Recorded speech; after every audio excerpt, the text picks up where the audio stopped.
I started being a barista earlier this summer, so not a super long time. Probably the beginning of May is when I kind of was immersed into the coffee world. I think my favorite thing about being a barista is the community that just comes along with a cup of coffee or a specialty coffee. People are excited to come in and see you. They tell you how their day was, how their week was, and just a friendly face, and kind of pick up where they leave off with the next time that they see you. What makes beans unique from one another is kind of dependent on their environment, their climate, where you're sourcing them from. So depending on the region, the altitude which they are grown at can affect their flavor, but also the way that you roast them is how you kind of get fruitier cups or a little bit more chocolatey or nutty.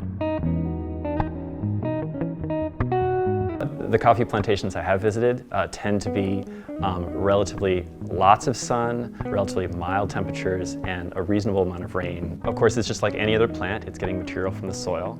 So climate would change how the soil releases its ions, its compounds, into the roots. It also would change the amount of water that would fall and the amount of precipitation. Where does your coffee come from? Ethiopia, or from South America, or from South Africa or something, right? Kind of the three that I'm most familiar with different brewing processes, starting with the espresso machine. The way the espresso machine distributes the hot water really rapidly, really quickly over the really fine ground espresso is going to give you a bit more acidic, stronger cup of coffee, or shot if you will. But when you go kind of in the middle there with a pour over, the way that you grind the beans and disperse the water over top, when you're pouring the water over it, the soluble pieces of the coffee and things are being treated a little bit different than when drip coffee just immerses. When you're going over with the pour over, it is helping release some of those flavors, and the oils in the coffee get to just move a little bit different, giving you a cleaner tasting cup. But then with drip, you have your coffee grounds and the hot water is going over them a bit slower than the other two methods. And so that's much more of a traditional tasting cup of coffee.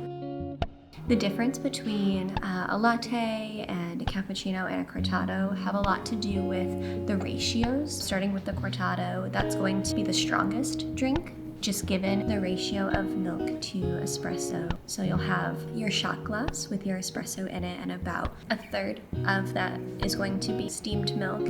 But a cappuccino, again, the ratio is what makes that stand out from the other two as well. You'll have your traditional amount of spro go in, and then traditionally cappuccinos will have a little cocoa powder over top of the espresso as well. So it's kind of a signature taste. And then lastly, latte. The latte is going to have a fair amount of steamed milk. It's going to be just frothy. The difference mainly is going to be your ratios of espresso and milk.